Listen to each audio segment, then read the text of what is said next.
સુરેન્દ્રનગરના દસાડામાં મતદાર યાદીમાંથી ફોર્મ રદ કરવાની અરજીઓનો વિવાદ હવે સામે આવ્યો છે।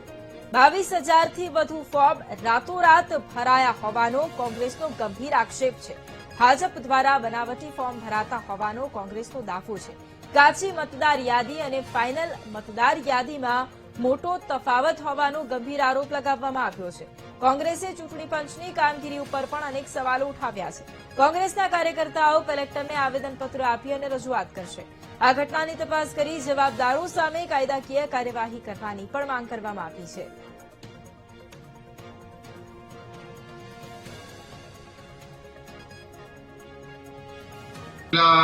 બે ત્રણ દિવસ પહેલા જ્યારે કલેક્ટર કચેરીમાં મારા દ્વારા તપાસ કરવામાં આવી હતી ત્યારે જે કાચી મતદાર યાદી એટલે કે ડ્રાફ્ટ મતદાર યાદી બહાર પડી એમાં કોઈ જ વાંધા ફોર્મ આવેલા ન હતા અને હું તમને બતાવી શકું જે મારું ઓફિશિયલી કલેક્ટરમાંથી આપેલું છે અને અચાનક ઓવરનાઇટ એક સાથે 22,000 લોકોના ફોર્મ 7 નંબર ભરીને 22,000 લોકોના નામ કમી કરવા માટે ભારતીય જનતા પાર્ટી દ્વારા સેન્ટ્રલી જે રાહુલજી વારંવાર કહેતા હતા એ વાત હવે અમને સમજાઈ રહી છે કે અમદાવાદથી સેન્ટ્રલી એક સાથે દસાડા વિધાનસભામાં 22,000 જેટલા લોકોના નામ કમી કરવાના ફોર્મ એ લોકોએ રજૂ કરી દીધા છે ડાયરેક્ટ કલેક્ટરને।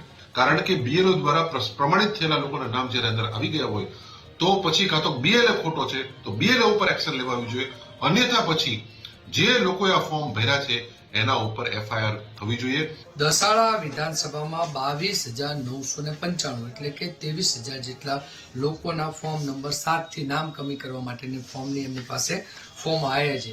આ એટલી મોટી સંખ્યામાં માત્રા કહેવાય કે દસાડા વિધાનસભામાં જો એક વિધાનસભા વિસ્તારમાં 22,000 લોકોના ફોર્મ નંબર 7 એક સાથે જ આવી જતા હોય અને જો આટલા લોકોના મતદાર યાદીમાંથી નામ કમી થશે તો આવનાર સમયમાં લોકશાહી ક્યાં બચશે। અમે લોકો જિલ્લા કોંગ્રેસ સમિતિનું આખું ડેલિગેશન માન્ય કલેક્ટર સાહેબને રૂબરૂ મુલાકાત માટે જવાના છીએ અને સંપૂર્ણ રીતે આ આખાને મુદ્દાને લઈ અને એક જન સુધી એક મતદાર સુધી જે સાચો મતદાર છે જે સાચી રીતે વિસ્તારમાં વસે છે એમાંથી એક પણ વ્યક્તિનું નામ કમી ના થાય એ માટે કોંગ્રેસ અડીખમ રીતે મક્કમતાથી લડશે, સંઘર્ષ કરશે।